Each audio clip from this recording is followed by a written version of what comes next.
So then he started this whole agitation to become alive again. And then it took on surreal proportions. He started contesting elections just so that he could show that he was alive. And he contested against, I think he contested against Vajpayee. Or, seriously? Yeah. You contest as an independent. So he could do all that, but except that he would be dead in the record. What is the difference between the magazine culture and the newspaper culture? Yeah, very different. So I worked in Midday for 5 years. Wait, where all have you worked? Asian? I'm yet to see someone ask any Indian politician an uncomfortable question in an interview, plan to do so. And from any political party. But that happens on Republic TV all the time. It's only to Congress folks, it's only to Aam Aadmi Party folks. It's almost as if reading something puts extra pressure on their mind to process something. They just want everything coming at them fast and easy. And so, is the written word really disappearing? I haven't seen that since. And that I feel is the most critical reason why we wanted journalism in India. Why would someone pursue a career as a reporter in today's day and age? Pineapple Podcast, episode number 9. We are pleased to have as our guest today, Madhavan Pillai, Mumbai Bureau Chief of the Open magazine. Media. Did you ever think that in today's world, media is going extinct? What with all the arrival of all these different forms of media like YouTube, Instagram, and what about the podcasts? In today's episode, we walk through the evolution of media through Madhavan's own eyes and the journey it's taken him. Stay tuned for its super interesting podcast.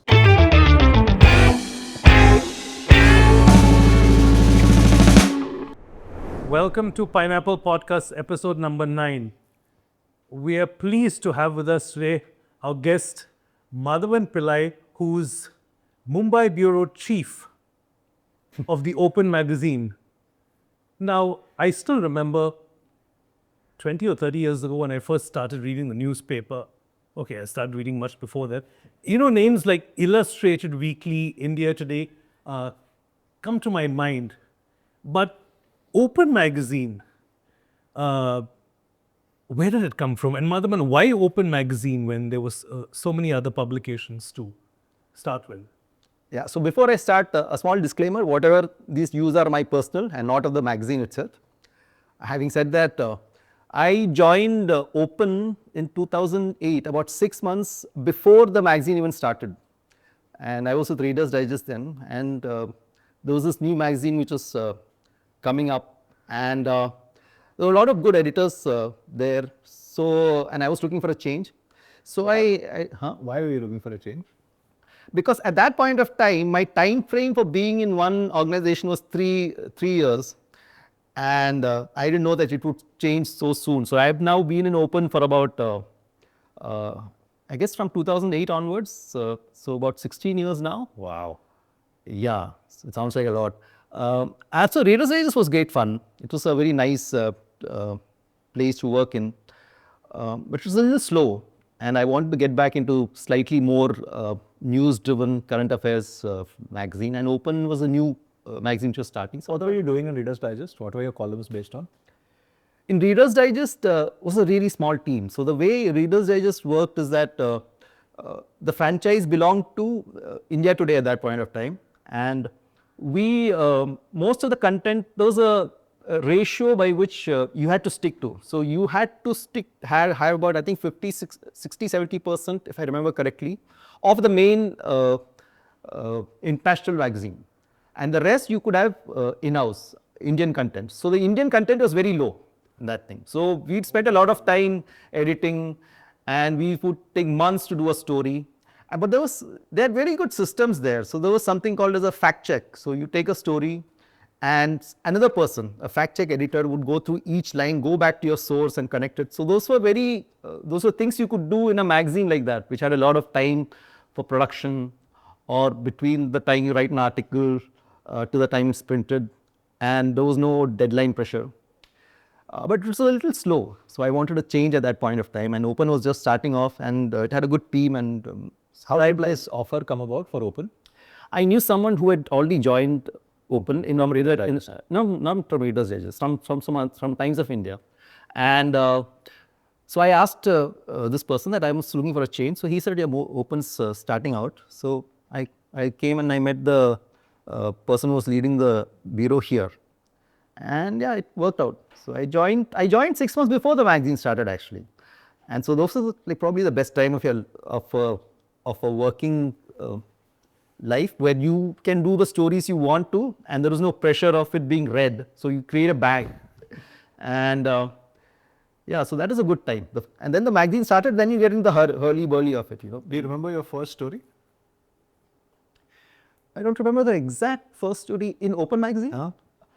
I don't remember the exact one, but there were 2 or 3 ones that I did at that point of time. One was, that was a very interesting one. I went to UP, where there was this association of dead people. Dead people. Yeah. Acha. And I'll tell you how it works. In UP or in the Hindi heartland, there is this practice. So there will be, you see a Belpuri wala or someone who's like a migrant laborer who comes from a village in UP or Bihar. And so he'll come and he'll work his years out here and he will send back money diligently. But over there will be the family. And in that family, there will be 1 or 2 brothers there. And they will now think that I'm taking care of the house, I'm taking care of the land. Why should he have a claim in it? So what they will do is in the revenue records, they will bribe a tehsildar or someone in the village office and they will just list him as dead. The brother. The brother who's working here. And so when the brother goes back, he will find that he's listed as dead. So there was one guy, yeah. And so there was one guy, his name is Lal Bihari, and it happened to him. So normally, these are not people who actually fight the system. They can't because I mean they're just working. All they want to do is get through with life. So this guy, for some reason, he was very stubborn about it. He wanted to become alive again. So he went to the went to the village office. They said you are dead. Then he went to the collector's office and they said you are dead. And so then he started this whole agitation to become alive again. And then it took on surreal proportions. He started contesting elections just so that he could show that he was alive. And he contested against, I think he contested against Vajpayee. Or seriously? Yeah. You contest as an independent. So he could do all that, but except that he would be dead in the record. So it took him like, I think it took him 10, 15 years to become alive again because he wouldn't let go. And then he started an association because this practice, such a common practice, that there were other people like him. And so others would come to him. And so he started an association of all these dead people. And so I went over there and I spoke to him and I spoke to some of these other dead people. And that was an interesting story that I did then. Before the magazine started, we published it later. So you saying he contested against Vajpayee. Yeah. What year was this? So I met him 2008 and he had already been written about in some form or the other all the way. So I think he must have been in his late 90s. So it took him about good 10 to 15 years to become alive. So So this is more like an agitation, more of a satire what he did, right? I mean, you're calling me dead and I'm contesting the election. So, makes me wonder, I mean, to declare a person dead officially in society, a whole bunch of certificates, where's the dead body? Well, I mean, without this, I mean, how are you leading specifically to do with the revenue record. Okay. With the in the village office. In that one place, which is where your land record is written down. Okay. That you own this property. So in that place, your record is dead. But in every other place, I mean, He's alive. The bank and all. bank accounts you. Yeah, you might have bank accounts. I don't remember the exact details now. I'd have to look at one, but I think the other things you would have. But Yeah. this place you would be there. Funny. So like the easiest way to hunt for property. I think he's dead. It's my property now. Yeah, it's sad in one way because this is these are people who come here and they work and they spend their whole lifetime sending money back to that family. And suddenly when they come back, they find that they've been removed from the records. Did any change happen after your story on this one? By the time I wrote the story, some change had already started happening because he had himself become alive again. He managed to do that. And then but I met a lot of people who are still dead in quotes. Yeah, so I don't know how much would have changed by now, but now it's pretty streamlined now. Now you have Aadhaar and stuff like that. So I don't think it's as easy to do it now as it was then. in the 90s or in the early 2000s. So this was one of your first stories, and the magazine had not even started yet, you're saying? Yeah, we did a lot of such stories then. I did a story on, we had an Independence Day issue where we spoke about, where I went to, I think, somewhere near interior Maharashtra, and I met a lot of people who had served life sentences. So the whole story was life after a life sentence. So these are people who came out of life sentences, having served their terms or whatever. So that was connected to the Independence Day issue. They got of freedom, of the idea of freedom. British had sentenced them to life. No. Independently, the people who had done murders and stuff like that. So does Open have any particular theme, or does it just discuss stories which the normal mainstream media doesn't catch? It's both. We do both stories which don't have too much of a news-driven angle. Plus, there is also a very strong news component to it. So if there's an election, you would definitely do a story on elections. So we now have a double issue which comes out towards the end of the year, which will be primarily driven by non-news driven features. It will be, so I did a story once. This is around Ganpati, the festival, and I did a story on how Ganesha evolved from being a minor deity to such a big god for Hindus. So that's not very news driven, right? That's not one of those things you normally see in a magazine. So we do both. It's a good mix. So if I contrast Open and Reader's Digest, I remember getting Reader's Digest when I was in college.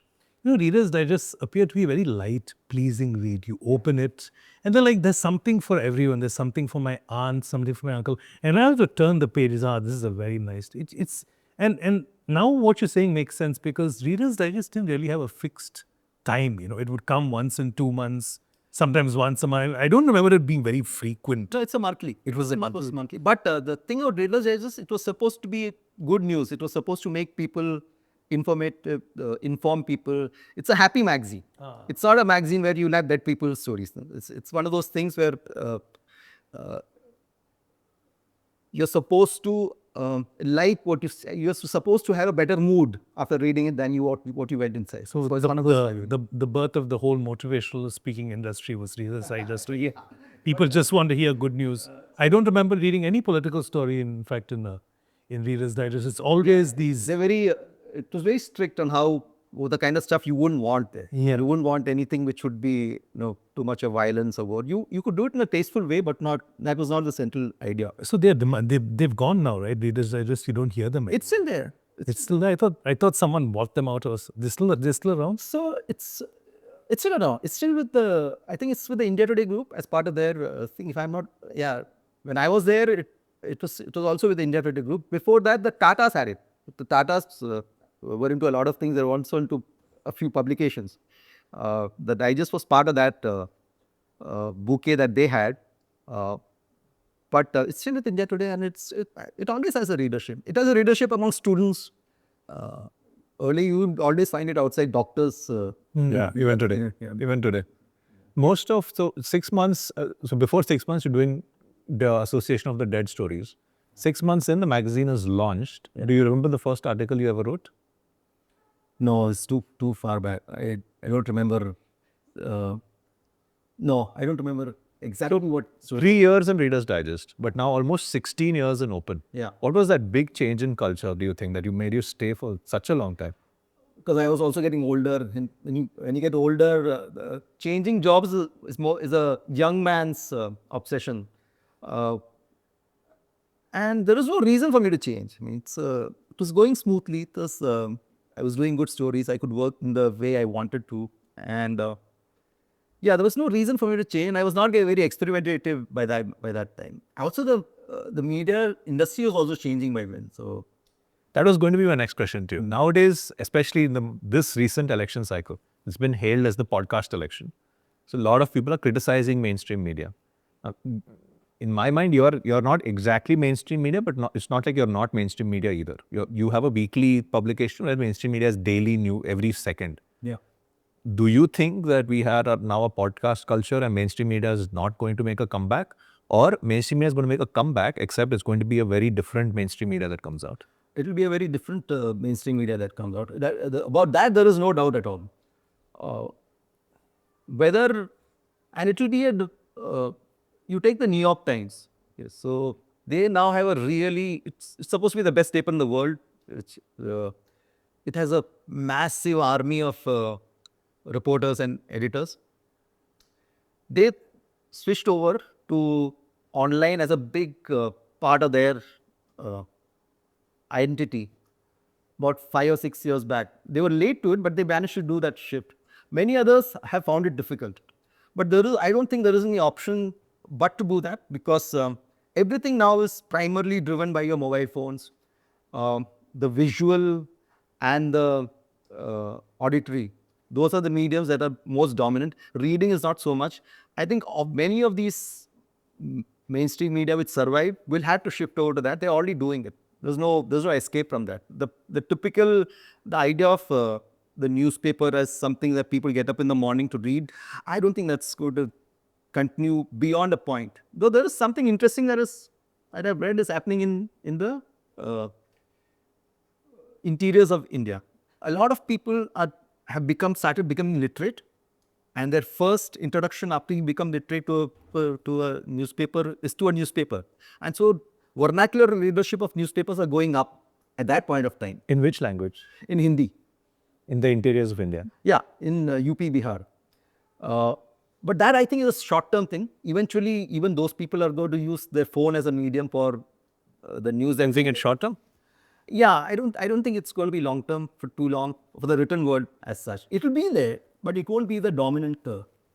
What about the podcast culture taking over? Now, I'll tell you what, recently we've seen articles coming out where a lot of mainstream media criticizing, especially Joe Rogan, criticizing him, saying that you are not the mainstream media, you are not a fact checker, just a conversation is not enough, you have to ask hard questions, etc., etc. And I agree with part of it.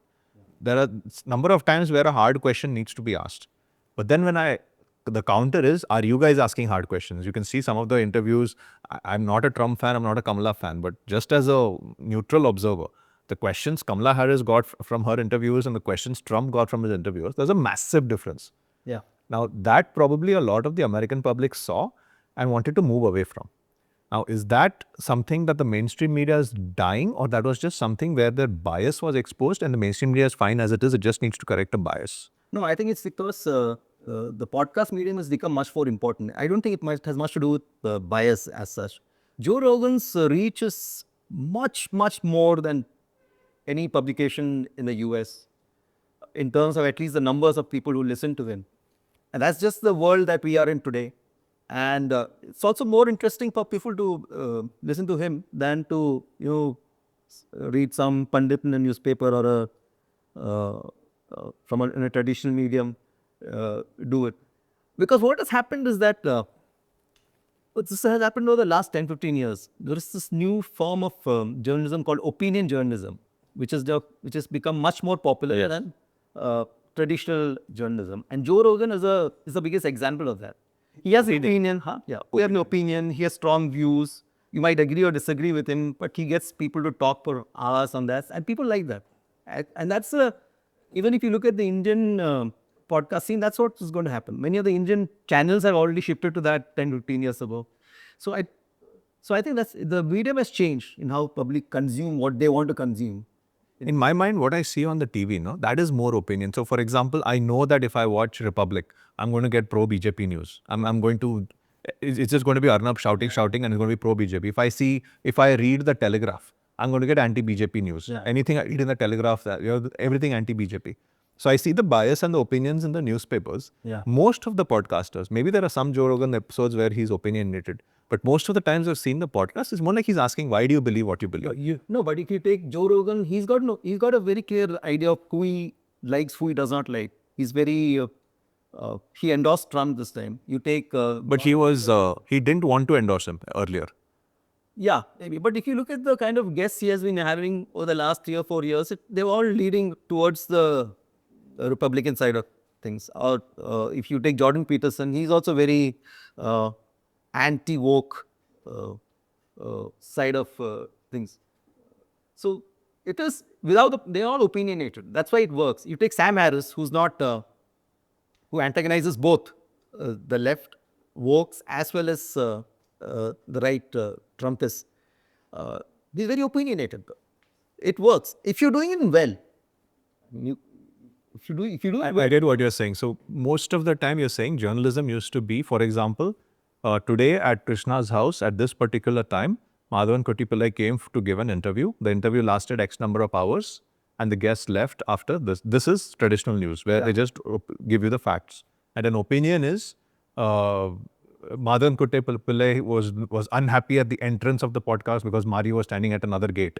Like they're assuming something, putting an opinion on it, adding mirch masala and putting. So that is opinion journalism. Yeah, but if you look at say TV channels, maybe say 20, 25 years ago, no anchor would come out and say I am for this or Yes. for this. Now they have to at least say that which side they are on when they speak. Will that change going forward? It won't change. That ship is already saved because that it's not just the way. Why do they do it? Because Viewership. there is the viewership, and a lot of things tie into that. Since I think last 10 years or so,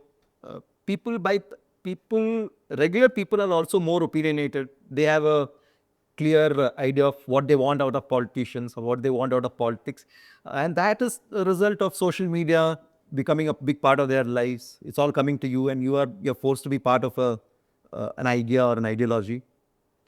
And so the media tailors itself to that viewership, and so it's I don't think that's going to change. It might get even worse now. So I don't know if it's worse or good, but this is how things are. So I'm guessing coming down to pick up where you left off, the algorithm, right? If you go to Facebook and if you keep following something which is very right, they keep pumping right stuff to you, and then you'll believe the whole world is thinking like this, right? So I have a very different take. I get where you're going, the podcasts. I listen to a ton of podcasts. But someone like me, I still get my news from the written. I subscribe to Economist. It costs me a ton. Yeah. I still read the Mint, the paper Mint. And there are opinion columns there. I just read them. Well, what I get from these sources is, I again, open, close quotes, authentic stuff. Authentic because, a lot of them base their opinion on think tank researchers, right? It's Peterson Institute, it's a whole bunch of think tanks. They write articles based on that, and then they feed you stuff. Then there's the opinion pieces also, right? So opinion pieces in these journals, I find a lot of time they're fact checked. They have to ensure that they have relevant data to back it up, and they just can't go sounding off. Right? Now, you quoted Joe Rogan. He's number one, number two in the world. He has to know his shit properly. He can't just, mouth up. Most of the time he doesn't. And he acknowledges it. That's what I find different. But a whole bunch of other people who are getting into this now, they don't need to have the rigorous fact-checking that the media imposes on people who are writing stuff. And I think this is a big differentiator because, if I'm reading something tomorrow from, let's say, Economist or Mint, I know it's fact-checked to some extent. I know the guy's not bullshitting. If I'm watching something on a podcast, how do I know that he hasn't read something from an algorithm which pumps some information to him and he's trying to feed the same thing to me? So why am I supposed to accept that this is what's in vogue now? And if you're telling me to choose between this and that, there's no way I'm going to listen to podcasts. I'll still go to this format where I know at least I'll get something which appears to a large extent authentic versus that. Yeah, what Krishna was asking was, is it changing? Yeah. Yeah. What I said was, it's going to change. This is how it's going to be. Even now, newspapers try to do that. Yeah. They try to keep the opinion in the opinion pages and the news in the news pages. Do you feel people moving more from the actual facts to the opinions? People like to do that more, But let's not talk about, let's set aside newspapers for a moment. Yeah. Let's talk about television channels. Yeah. You take Fox News. Yeah. It's clearly opinion. Yeah. Right? You take MSNBC. Clearly opinion. Clearly opinion on the other side. Yeah. CNN, which says that it is not opinionated, but if you ask anyone in the US right wing Republicans, they will say it is. I mean, if it's very obvious, I right? think it's more, everyone is more or less clear on what I mean, CNN, you could see they were talking about Kamala Harris losing instead of Trump winning. You could detect it from the very tone which part of the aisle they aligned on. Yeah. No, but this caters to one issue I have found personally, which I'm not very happy about. 10 years ago, if I voted BJP, he voted Congress, We've been like, big deal, and high-fived each other. Today, if I'm voting BJP, he's voting Congress, there's a good chance we're going to have a debate in the middle. I don't know when this started and why did it start? It started with exactly the moment social media became more than just a form of entertainment or a form of where families get together, friends get together. I think it started, I mean, some people say that it's about 2013, 2014 when Twitter actually achieved some sort of critical mass. Yeah, I think it must have started around 10 years back, especially with WhatsApp groups. You will have, I have friends who have a different sort of political view from my own, and you have to consciously look at it as to not allow that to inflict your friendship. It has to be a conscious process, but most people are unable to do that. Yeah, so I think it started with social media becoming such a dominant phenomenon in our times, and with the mobile phone allowing that to be like a minute by minute consumption. When you write an article now, do you know that this is going to piss off somebody and I'm okay with it? Or do you be like, yeah, do I really need to write this? I don't think it's going to help in any way. Maybe I write this instead. Yeah, not really, because in open, I don't write too much on politics. That's not my field.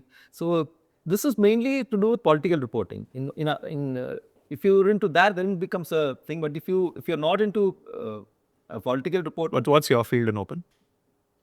so I write generally on social. I write on everything from society to science. I don't have a specific field as such.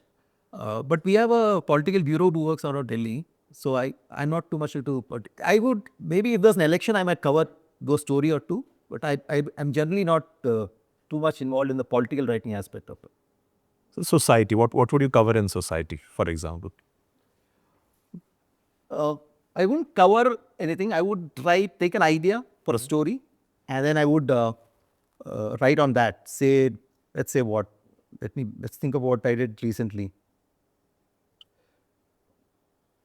I'm trying to think of. Recently, article was on Gukesh, right? Yeah, so I did an article on Gukesh after he won the chess tournament. Or maybe I did an article on more and more Indians buying SUVs. Oh, yeah. It's a very clear phenomenon. If you go out on the street, you will see that. Tons of them, yes. So stories like that, which I would focus on that.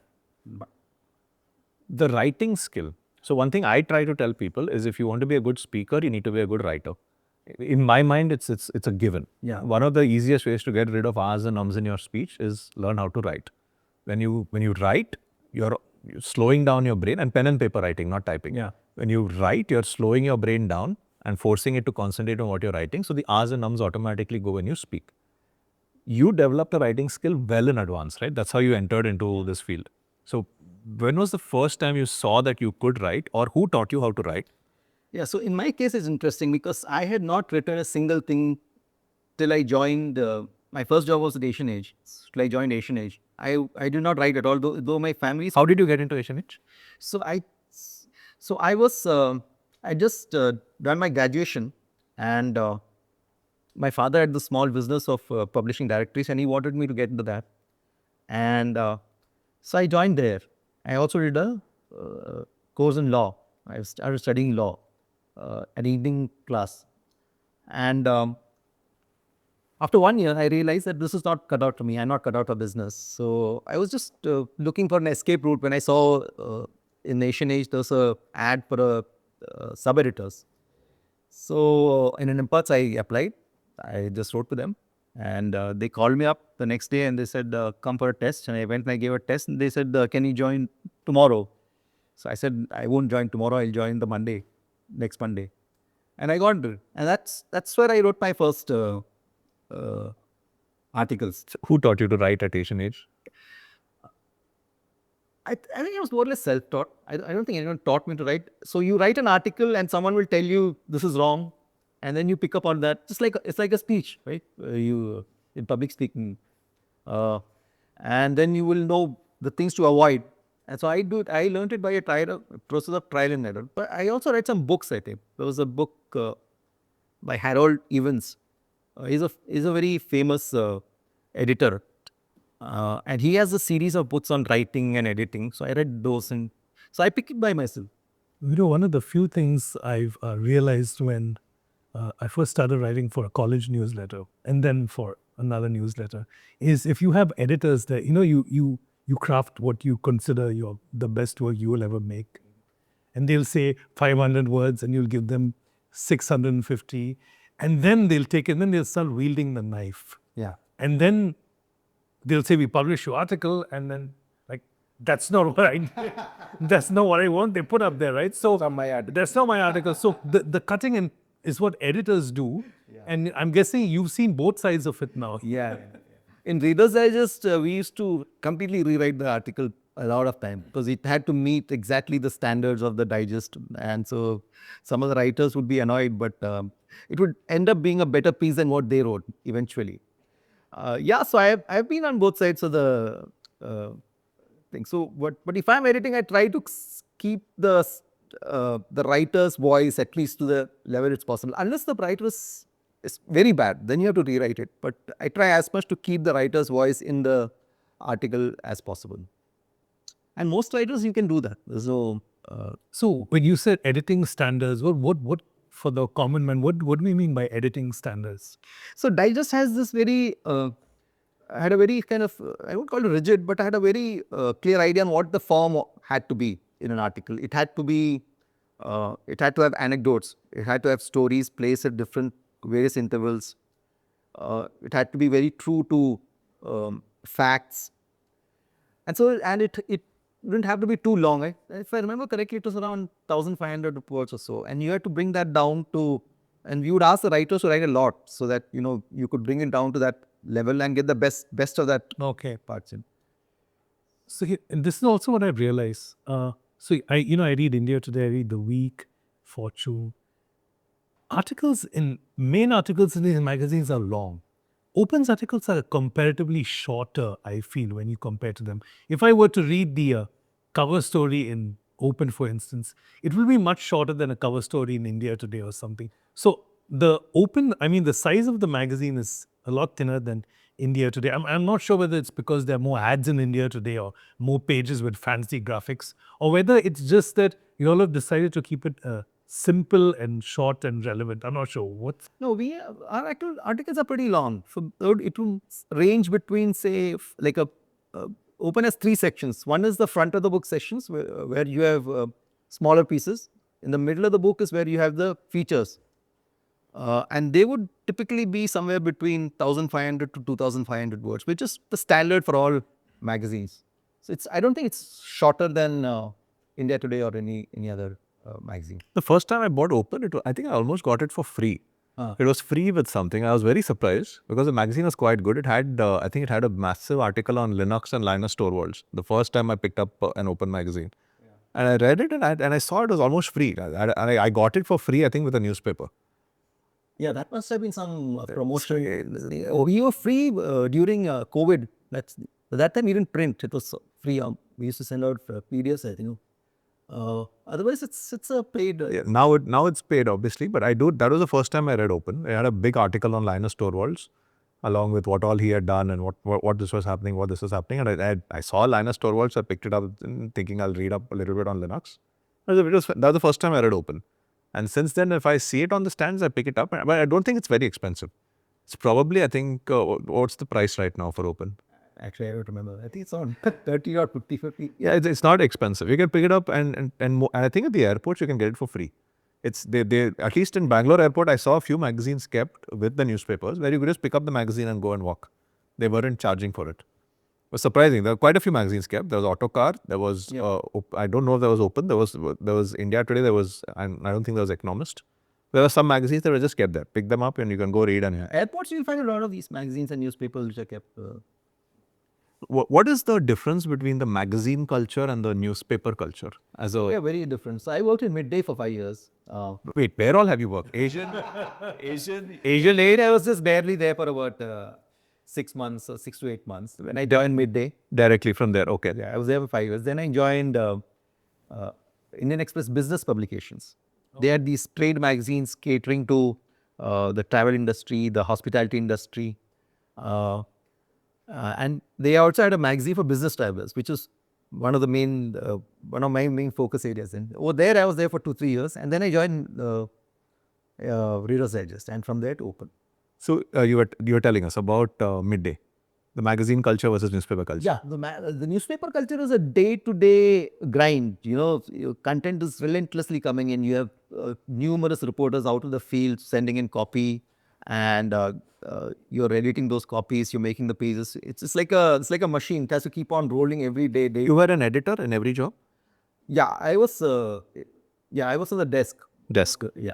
Have you ever had a field visit apart from the instance you mentioned for the? No, so I was I like to also do writing, so I would do a lot of stories while I was on the desk. So typically reporters have to do full-time writing. They have to be on the field. They have to go out in the morning and do the rounds, make 5-10 calls, come out with the story. And Have you ever been a reporter, or you've always? just at the beginning of my career, for the first 6 to 8 months, when I was Nation Age. That time I did the usual. I covered BMC for some time. Okay. But after that, I realized I'm more cut out for desk, so I joined the desk. Desk is where you shape the magazine. It's like the backbone, where all the content comes together, and you make a complete picture out of it, and you bring it out. And I've always been a desk person. So Initially, when you were your first Asian Age, right? Or Midday, where were you report? Where you reporter? Asian Age or Asian Age. Asian Age. So did you really have the experience of going up into the field and having having that mic and then having the cam on you and a whole bunch of people behind you trying to peep it? No, but those are things which TV reporters do. I was a print journalist. Okay. Yeah, so we would go to the same places. I mean, it just looks when you look in the channel, it just seems like they're the only person out there. Actually, if you go to any event where TV channels are there, there'll be like 20-30 of them. There'll be print journalists, there will be the TV journalists.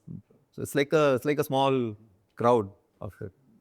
And those are events. Those are not really, we don't, for a magazine, it's not very relevant to cover an event.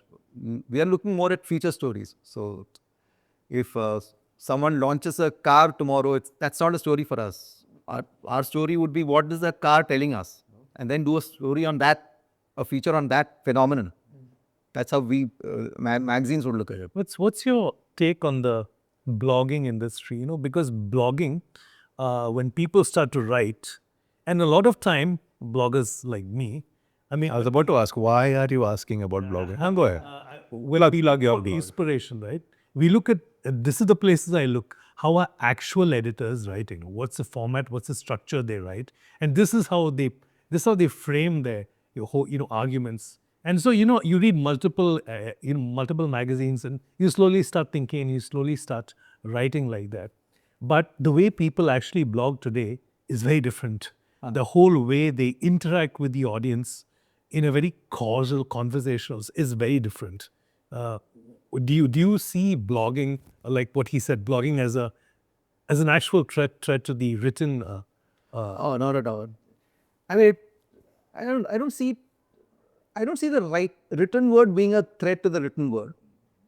The threat to the written word is coming from podcasts or other forms which are visual. Like podcasts are not just about, when it started off, it was about audio. Now you have the biggest podcasters are all on video. Yeah. So because that's how the medium has shaped itself. So what will happen is that mainstream media will also start doing that at a much greater scale than what they've been doing it so far. What would it look like? What would it look like when mainstream media starts some form of the podcast culture? What would it look I like? think they're already doing it. You take any newspaper or magazine, they all do it to some extent. Like Economist, like it's one of my favorite magazines, and they write beautifully, and they have very sharp, incisive insights into things. But they have a big component where their writers come up and do these podcasts, and they're very good. They speak to people just like we are doing here. They'll get someone, if it's Russia or any issue, they'll get one of their writers who's like an expert on that field, will come and start do a podcast on it. I think at some point that will be the main thing, and this will just be like a side thing that they do along with it. Podcasts becoming a advertising platform for the written word. So somebody who's written a really good article or someone or Economist needs to promote the next iteration of its magazine. The writer who's done a cover story or a feature story goes on a podcast that week to promote the upcoming Economist magazine. They're already doing it now. Doing it.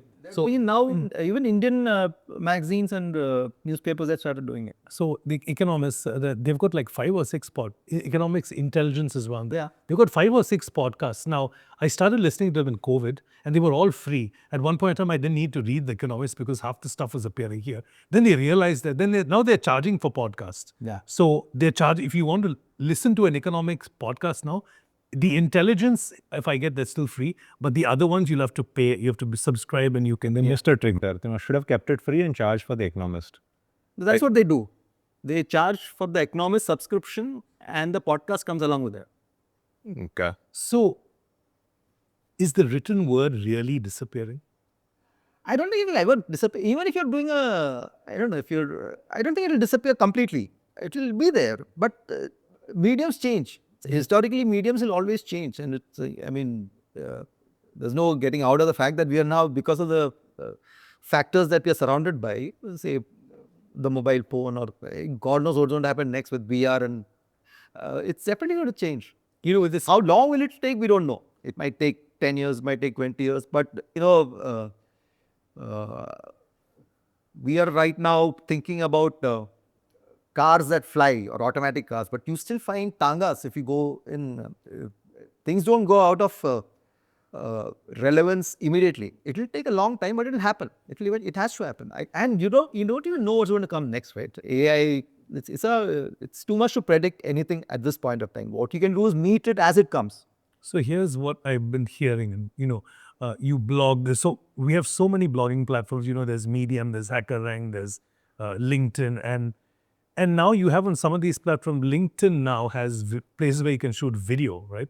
So just this week, somebody told me, you know what? I know you write blogs, but you have to start recording video now because that's the medium people are looking at. Yeah. Nobody's going to read what you write anymore, Mario. You have to give a summation of that in a video. And I'm like, why? They're like, because that's where people are heading. And I'm not sure how much of this is related to this attention economy, that people always want to be listening to things, seeing things. And, it's almost as if reading something puts extra pressure on their mind to process something. They just want everything coming at them fast and easy. And yeah, reading has always been it takes more effort than watching movies. It's like, you read novels, right? yeah. But movies make much more money and have much more viewership than a novel is ever going to get. But novels still survive. So it's not as if it's either or, but some forms will become dominant. So I would assume this is what's going to happen with the written word also. There's something I'm noticing right now in the media is maybe it's specific to our political question. Maybe it's specific to our current government, but I haven't seen the Modi government do press conferences anymore.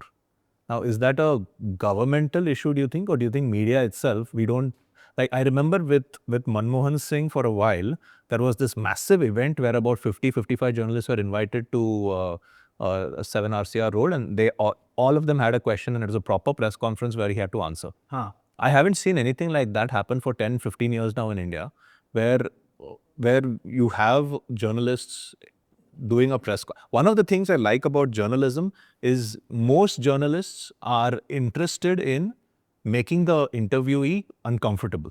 Like, look, I don't like what you've done. This doesn't make sense. Why did you do it? They will ask that question. Yeah. In a podcast environment, even as hosts, my aim is to make you comfortable in the podcast. Yeah. I will not try and make you, why did you leave Asian Age Badal? Hey, that's not my aim at all. Yeah. So I'm concerned about this, that the fact that we don't do press conferences anymore. Yeah, so that's I don't know if Manmohan Singh did too many press conferences either. I remember Narasimha Rao, when he was there, he just did one press conference. I'm not sure about that. But that, it depends from Prime Minister to Prime Minister. Like Trump has done a lot. Likes to be in the public eye, and he likes to be combative. And nowadays, politicians also feel that the media is is unfair to them. So they will, and earlier the reason they was so much interested in doing press conferences because it was the only way you could connect with the public. Correct. In case you're wondering why there was a pause, our technical team advised us that we need to stop for a moment because there's a lot of crows noise in the background. So if any of you are worried, just scroll back 10 seconds to hear the sound of crows. The very first time we've had to pause a podcast for crow disturbance. Anyway, moving on, we were discussing Madhavan Singh. No, I was saying Trump likes combative interviews. He likes to come before the media. Biden has not given an interview or done a press conference for a long time, I think. He probably meets, he used to meet people. That was one of the charges they made against him, that he doesn't meet the media so often. Or probably he was on the way to a press conference and forgot where he was going. But the main reason is that now politicians can talk to the voter directly through Twitter or through the other mediums that they have with them, which earlier didn't exist. So they don't often feel the need to come before what they would think is. There's no advantage for them. There's no advantage for them. And they have the feeling that it's going to be hostile. So there's no benefit for them to take that. They do that during elections. People give interviews all the time when there's an election campaign. I'm yet to see someone ask any Indian politician an uncomfortable question in an interview planned to do so, and from any political party. But that happens on Republic TV all the time. It's only to Congress folks, it's only to Aam Aadmi Party folks. Modi ji gave a interview, I think, to Asianet and gave an interview to, I'm forgetting, he gave a few interviews. In my mind, some softball questions. I feel like they could have asked him more questions. And I have nothing against Modi ji, I have nothing against Gangu, whoever is in power, good for them. But as a citizen, it's good for us to watch as a reporter prepares and comes up and asks a question. And you can see that the person's asked a very good question. Okay, then answer this. Why did that happen? Like, for example, I used to enjoy watching Aapki Adalat. Once upon a time, no longer. Once upon a time, I used to enjoy watching Aapki Adalat, especially when Balasaheb Thackeray was interviewed, or even when Arvind Kejriwal was interviewed. That was a very good interview. He didn't mince words at all, Rajat Sharma, and went after Arvind Kejriwal. And you could see Arvind Kejriwal was surprised. What is happening? Why are you attacking me like that? I haven't seen that since. And that, I feel, is the most critical reason why we wanted journalism in India. Like, even though we enjoyed that gotcha moment and laughing at that particular moment, what it ended up doing is also reminding us, look, this is interesting. Why aren't anyone doing that anymore? And that, I feel, is the future of mainstream media. Because podcast hosts can't do that. You can deny coming on a podcast, and like, you can't deny coming on Joe Rogan anymore. You have to go there. But other than that, let's say something happens, Joe Rogan doesn't want to continue the podcast anymore. What happens then? Somebody needs to fill in that hole. And I think filling in that hole needs to be an honest conversation between media and the interviewee at some point. Yeah, but one of the reasons that the mainstream media is also becoming a little difficult to survive is the economics of it. Because earlier you were driven by advertising.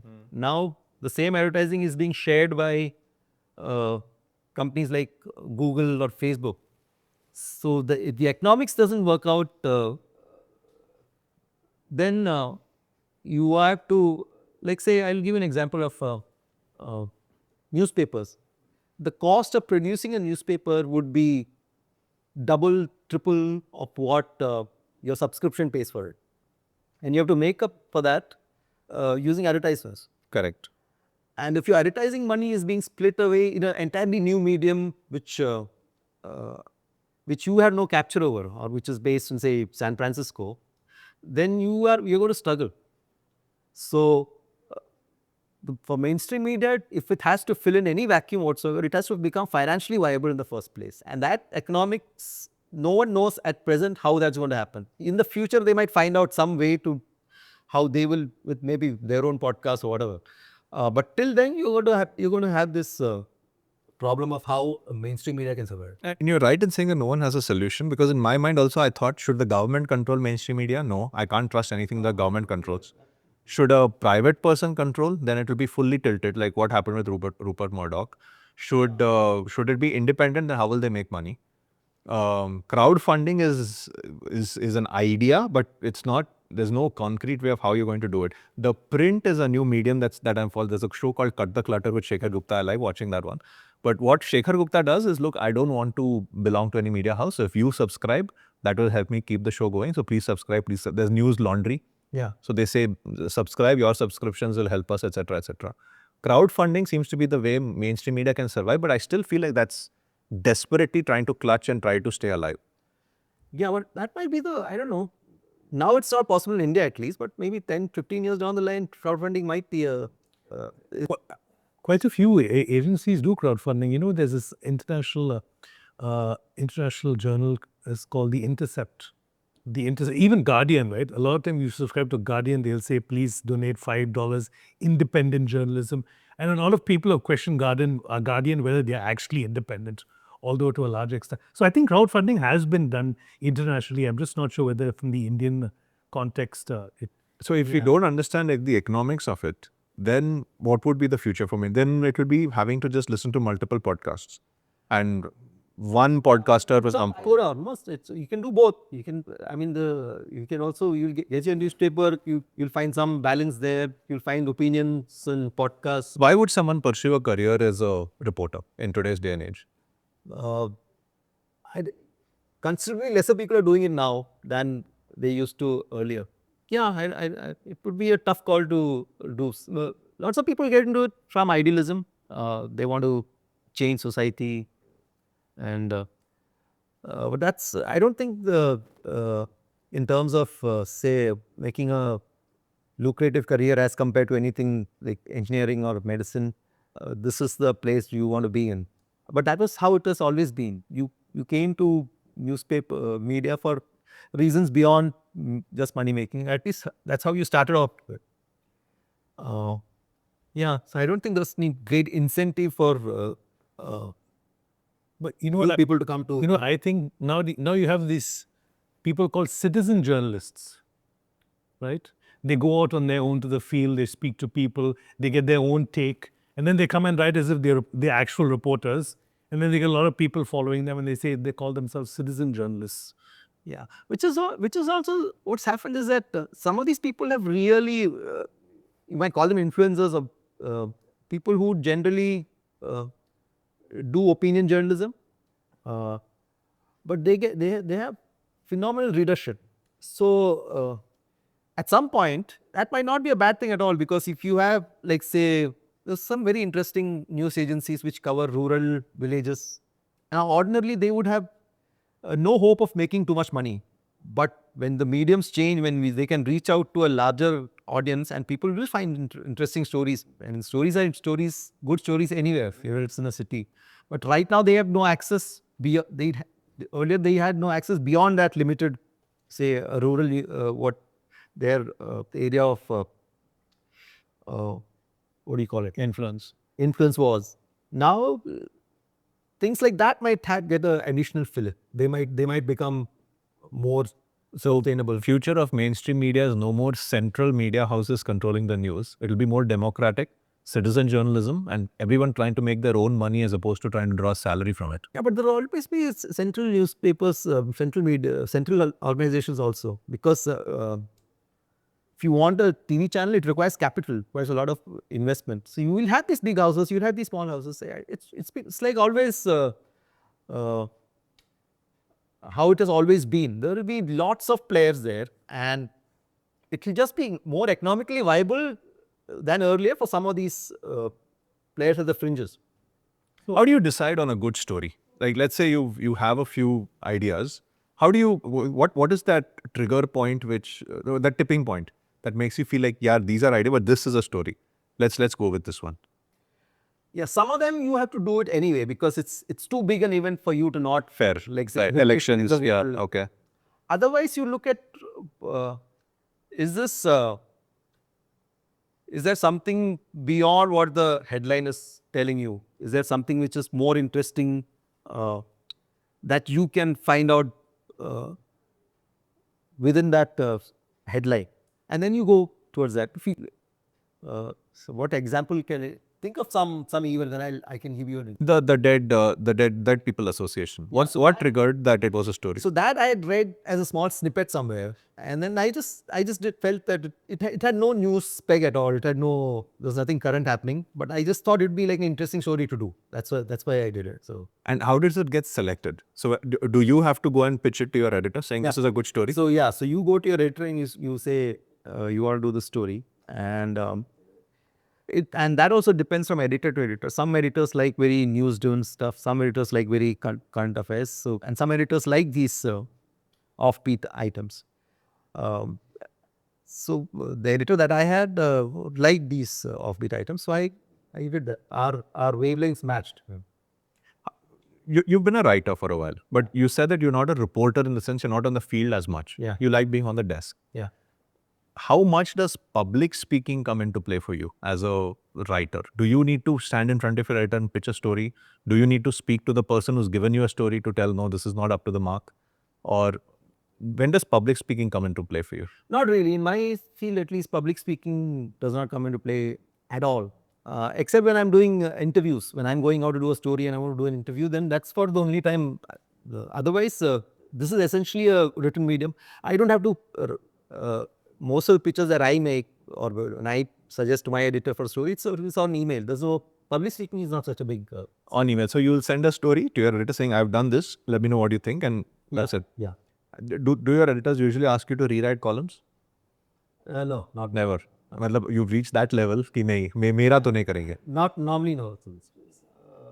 Yeah, it doesn't happen to me. No. It's the most ego-free answer ever. नहीं मेरा नहीं छुएंगे. बाकी उनका I don't know.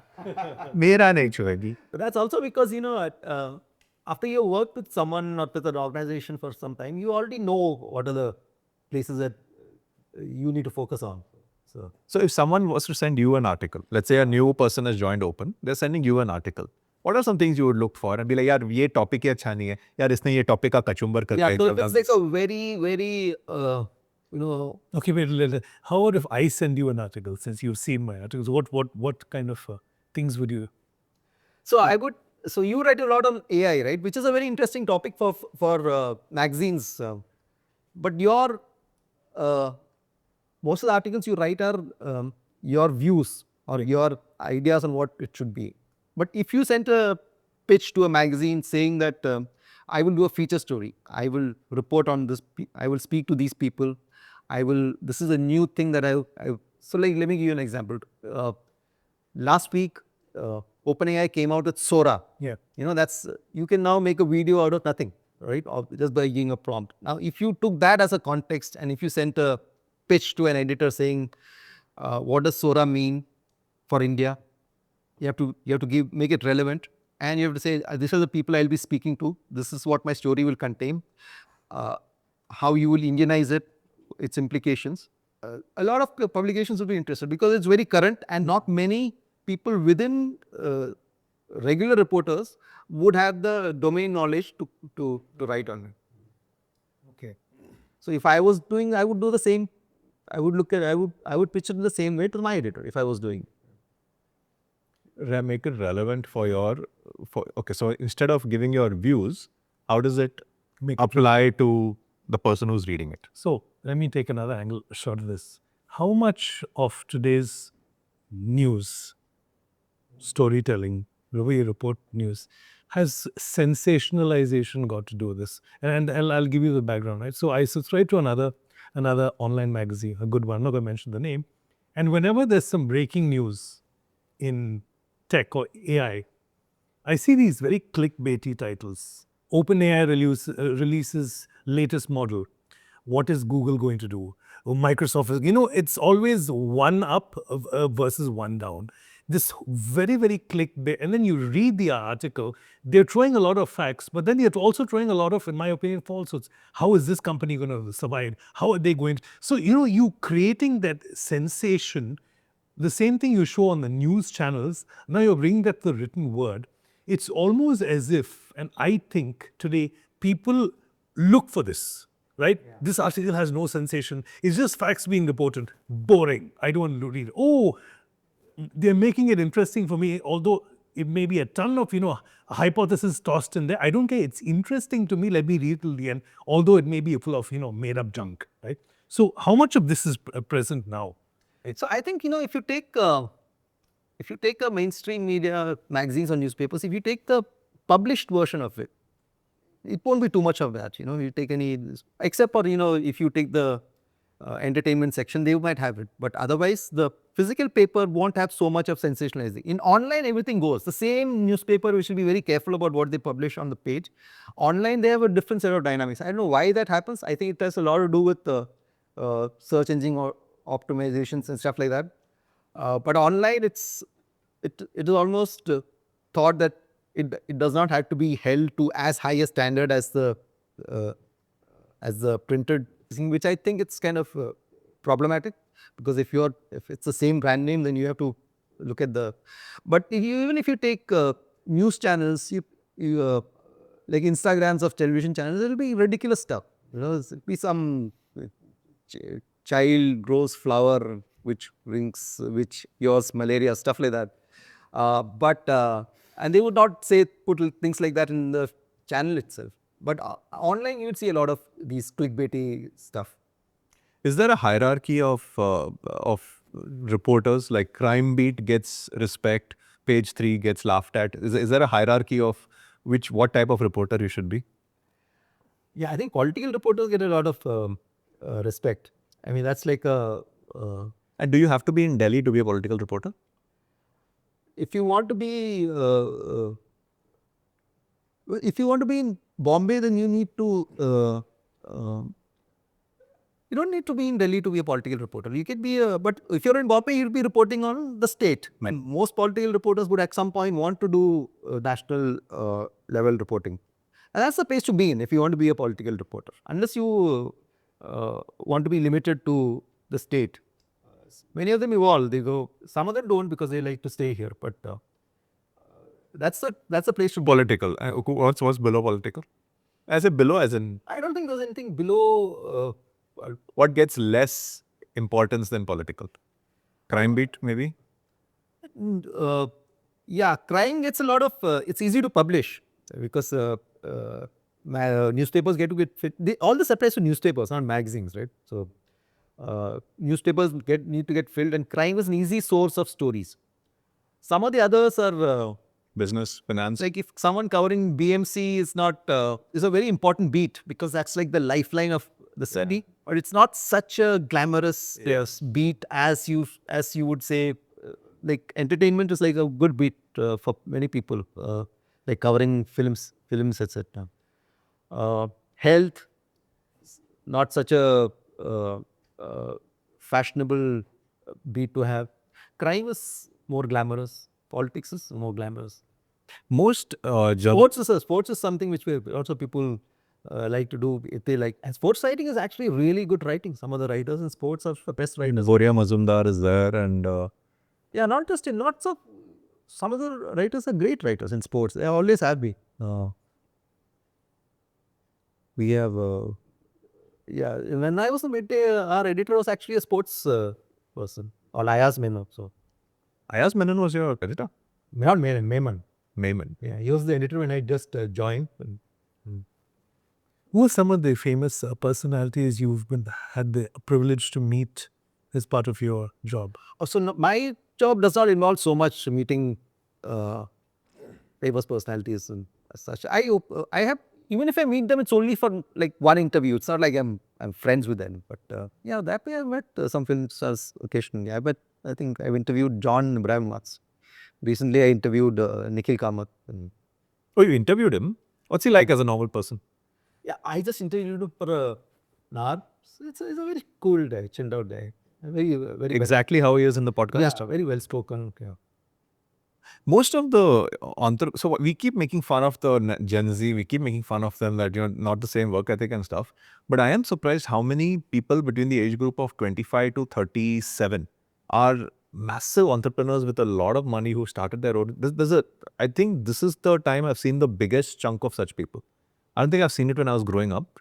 Yeah. Right now, I see tons of them, 25 to 37 of age group, all starting their own companies, getting funding. My LinkedIn is littered with, I got this funding done, I got that funding done.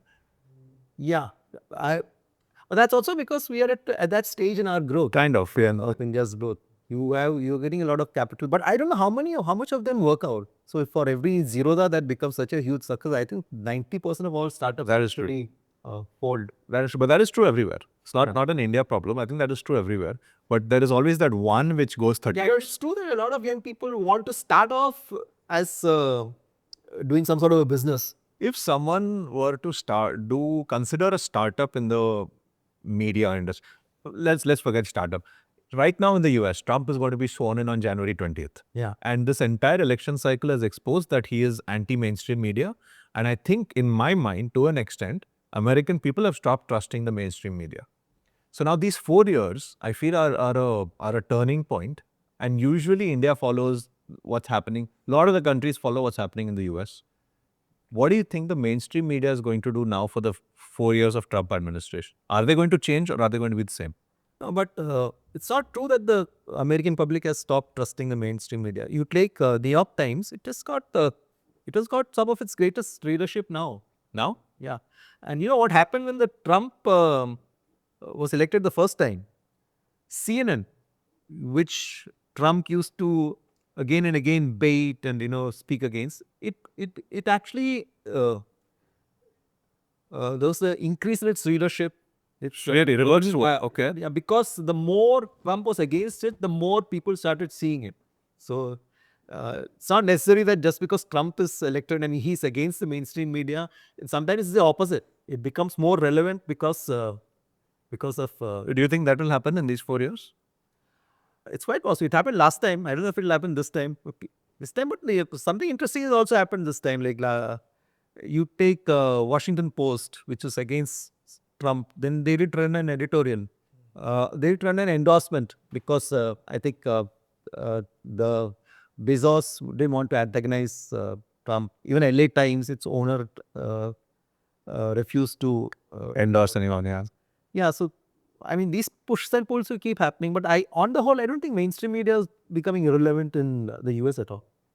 So if one way to see it is, right, I mean, when Joe Biden was in power, like last 4 years, people were watching Fox because the mainstream media were just praising everything opposite of, right? So now Trump's come to power. Now they're not going to watch Fox. They're probably going to watch CNN more because they'll hold them accountable. Is that true in India? Do people watch NDTV because Modi's in power? I don't know. I don't know about how the TV's economics work, but in India, I don't think there's such a direct correlation between. I thought Rajdeep and all these guys are anti-Modi. I mean, Rajdeep Sardesai is with India Today. Correct. India Today has both. Their voices which are seen to be pro-Modi, and with they get the brickbats on both sides. They're voices which are seen to be very anti government also. So they balance it out. It's not like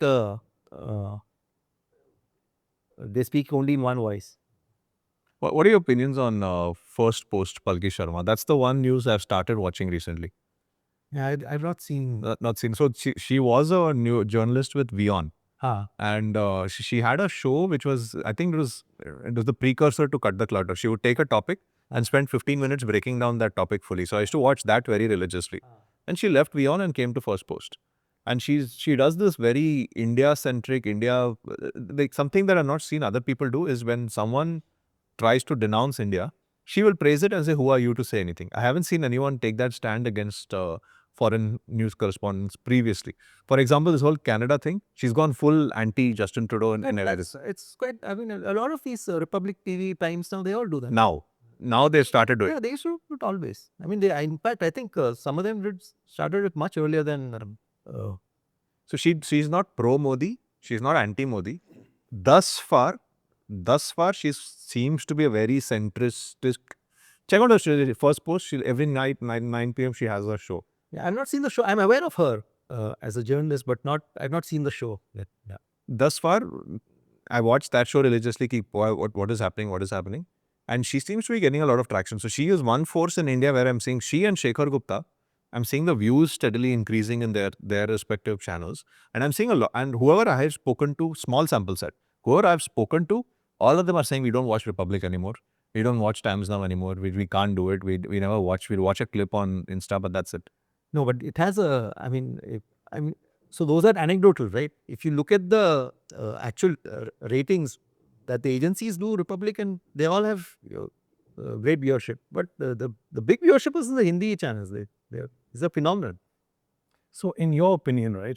Let's say I want an unbiased opinion of what's happening in India, not pro-government, not anti-government, but right in the center. Because I'm in the center, right? So, what happens? Like what you see, what Krishna just said, somebody attacks the Adani group. We all put up our shields. We don't even look at the arrows coming through. Oh, they attack. Boom. You're completely off, right? There may be some merit. We don't even discuss it, right? Because we have to put a front. That's understandable. But internally, right? From an India perspective, if I want to look at the story objectively, and if I go to mainstream media, I won't get that objectivity, right? So will I get it? Or are there some influences? Are there some podcasts where I can get a very, very objective view as to what are facts, what is being taken out of context, and what is completely and what is correct? No, but if you are talking about just the facts of the Adani case, you will get it in every media. They all cover it. They will all tell you there might be some how do I say it? Interpretation, Or even but you will find the facts of the Adani case everywhere. You don't even have to go there. If you just look at you go online to Twitter, you'll find lots of voices pro and against, and there will be publications which also are vociferously against it, anti-government publications, and there will be lots of pro-government publications. So you will find the bare facts. If you want it, you will get it everywhere. If you want a particular opinion, then you will have to pick and choose which publication. Because recently for this case against Adani, right? I mean, the US government has said, I think it was the Federal Bureau, they said they've got evidence of him bribing, and they say they've got it in PowerPoint presentations. I mean, at the outset, you probably ask, who put such things in PowerPoint presentations? I mean, so you can look at the entire argument being made and call it out there itself. It's ridiculous. I mean, if somebody even attempted to do something, they won't leave a trail of breadcrumbs like this. So some facts you just question on the face, but But you will find that in all publication, like any business newspaper which has written about it, these facts you will find it there. There's no one will hide those facts. So Madhavan is very fiercely defending. Like, it's not going to die. It's not going to die. You try. It's not going to die. You and Mario start your podcast. So you are not touching our magazine. Any big issue, no matter how sensitive, the bare facts of the issue, those will not be hidden, because they'll be reported in every story. If it's a big issue like Adani one, it will always be there in the front pages or the headlines. If you want additional information, more if your interpretation, if you want some sort of a idea of what the bigger picture is, then you'll have to do your own digging. You'll have to go, and that could go either ways. You might find something to defend it, you might find something to oppose it. But the bare facts, enough for you to know what the issues that you will get. That I don't think it's not possible for anyone to not put it out in an environment like this, because why would say one main pink paper, they can't afford to not put it, right? Because if they have a competitor who's also printing at the same time. Okay, so let me ask a question this way. The role of media, right? Maybe I probably want your take on it, was to inform, to disseminate information to the public. Yeah. Information, open close. Now it's become to disseminate opinion to the public. First of all, do you agree with that sentence? The first one.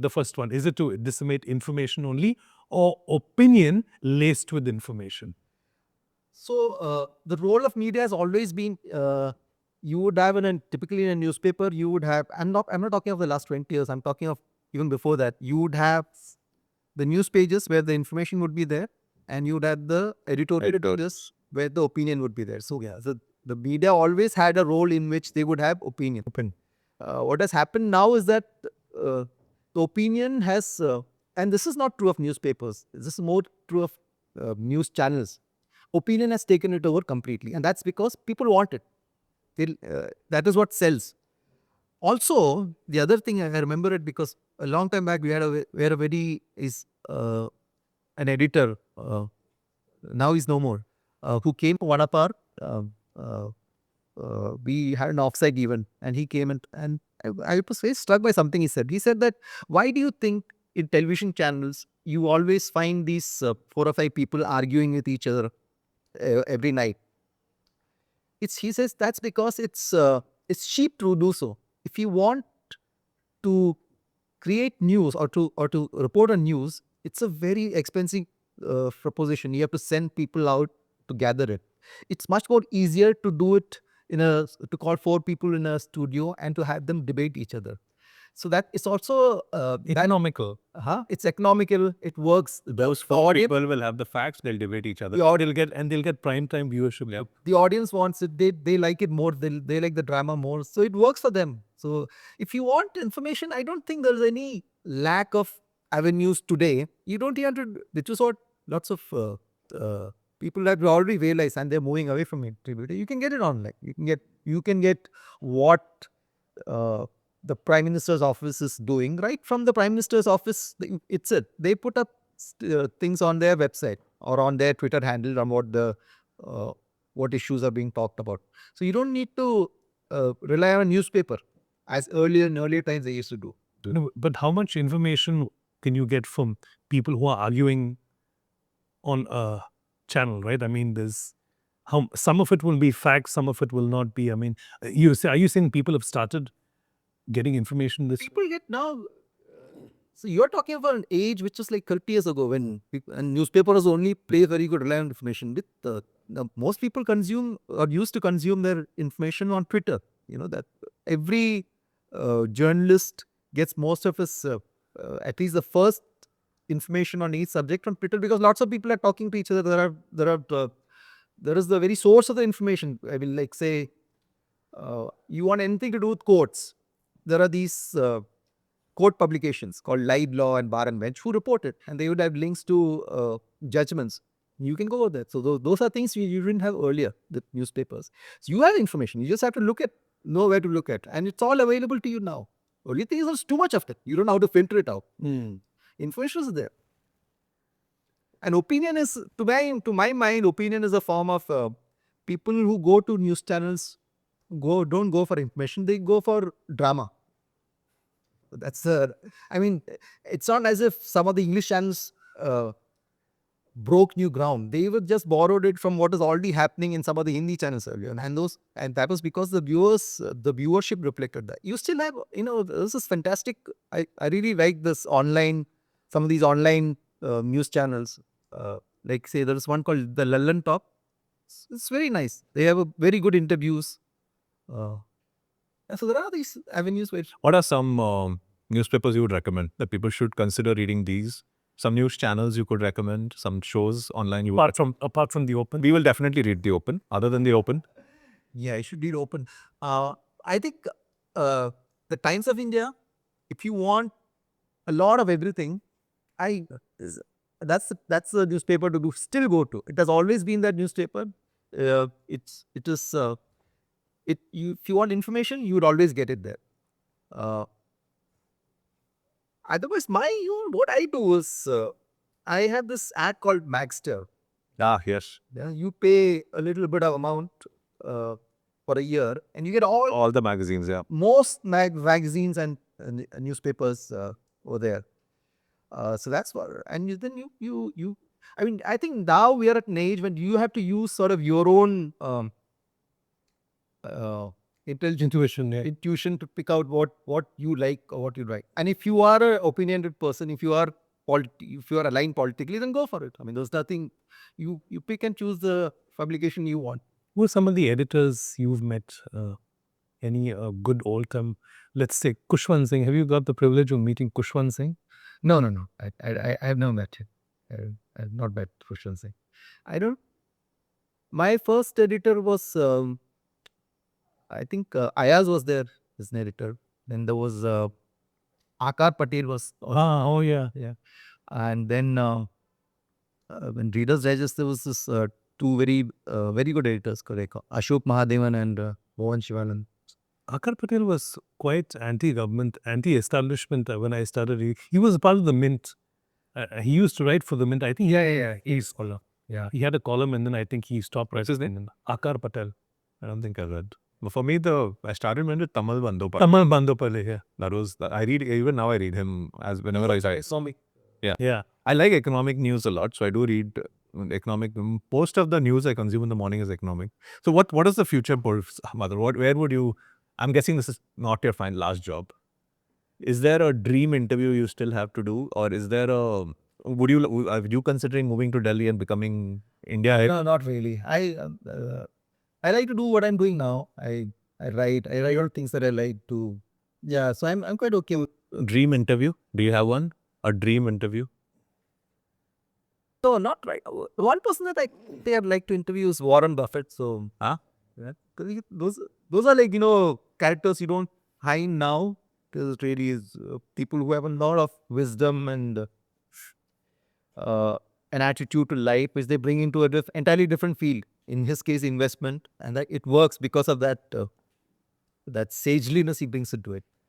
Yeah, so that Warren Buffett would be a good person to interview. Last question from me. Someone, and it's a very common problem in my head at least, if there are people who don't like reading newspapers and magazines, or rather who don't have a reading habit, what according to you is a good way to start building that habit? How do you get used to picking up a newspaper or picking up a magazine, even on an app, and actually starting to read something relevant to today? Yeah, so that's an interesting question. My own feeling is that if you are not interested in something, you won't do it. So what you should actually do is actually have an opinion on something. Okay. Have a forced opinion. Say whether you like say there's an election happening and you're apolitical. Have an opinion, force an opinion on it. Say you like one party, and then you go with that opinion, and then you read something. Then that it becomes interesting for you. So I think you should. That's a way to cultivate readership. You have an opinion, and then go out there and test it. And so you're already invested in an issue, and then you can allow yourself the flexibility to change your mind, but go with an opinion and then read it. I think that's phenomenal advice. I never thought of that. Okay. So start with why. Why should you read? Because you feel one particular way. So let's read and see if I'm right. Yeah, that's a phenomenal way of No, but for Gen Z, it's like, what should I watch? It doesn't mean what do I have to read. What's cool? Let's say nowadays in US, it's cool to be a Republican. I've been told. Suddenly now it's very cool to be pro-Trump. So if it's cool to be pro-Trump, let's read up about Trump. Or let's It's watch. cool Again, it doesn't have to be read. No? So what Madhavan's saying is read up. For some people, that may not be the medium of it. No, my specific question is read, not consume. Consume, I know it'll happen. How do I cultivate? How should, like, for example, Kiara, right? If I want to make my daughter, once she's 10 years old, if I want her to start reading, but she's I'm guessing in 4 years, she'll only be used to scrolling. But I want her to pick up a newspaper, and let's say newspaper is extreme, magazine. I want her to read a current affairs magazine. What is the easiest way for me to get started is let her have an opinion on something. Yeah. Ask her to have an opinion first, and then ask her to read it and to see whether it I validates. think no one has ever given this. No, but I'm challenging this because we are trying to force a reading habit, which our generation is used to, on a generation coming in which this is not a habit. No, they're going to. I want to force it. They're going to push back and say, no, we agree, we buy what you say, but let us consume it in the medium we want. No, I'm a dictator. My way or the highway. You have to read. So, Am I right or wrong? You cannot be a good speaker, leader if you don't have a reading habit and a writing habit. I think you're wrong. I I would think that you can't go against technology at beyond a point. I mean, some people reading is not like even when I was growing up, there are some people who should read and some people who wouldn't. I don't think you can force it on anyone. And plus now, the same thing that you get out of reading, you'll also get out of other mediums. I don't think you can go against that trend that is happening. But if someone is reading, there is nothing like that, because that's a great way to develop your mind. So you should try to do that with your daughter. I don't think you can force it beyond a point. another way of thinking it is, I think there'll come a generation soon, maybe 2 or 3 years down the line, where kids will not know how to use a pen. They're typing. See, they'll know the written word, right? You No, can no, the type. Apple Pencil is there. They'll know. But in schools they won't be using that, right? So people will forget how to write. They'll forget how to hold the pen, right? I mean, when you journal, it's fine. But people who don't journal and write, they're using the keyboard all the time. Right? And when you use the pen and try to write again, you see how terrible your handwriting is because you haven't written for years. Even right. I usually the most I use my pen is to sign something. To sign something, right? So it's like what happened to the pen in us will happen to people, I think, and you're reading, because we're just moving from one medium to another, not even looking back. We're just moving ahead. And we are considering this as progress, whether we like it or not. That's what people view as progress. Is it dystopian? It's not. The thing is, I don't know whether you want to, if you want to call something good or bad. It is what it is. It is what it is. There's no, you can't go against certain changes that are happening. It's just like swimming against the tide. Swimming against the tide. Very difficult to win. And on that note, it has been really great having you at Pop. Thank you so much, Mr. Pillai. It was a pleasure. Thank you. This was Pineapple Podcast episode number 9. I'm having my editor actually put up because I screwed up a little earlier today. We had Madhavankutty Pillai. You can find his column on open.com. Open.com? Openthemagazine.com. Openthemagazine.com. Just search for Madhavankutty Pillai and find his column weekly. And if you've not yet subscribed to Open, consider doing so. With that, it is in the books. Thank you.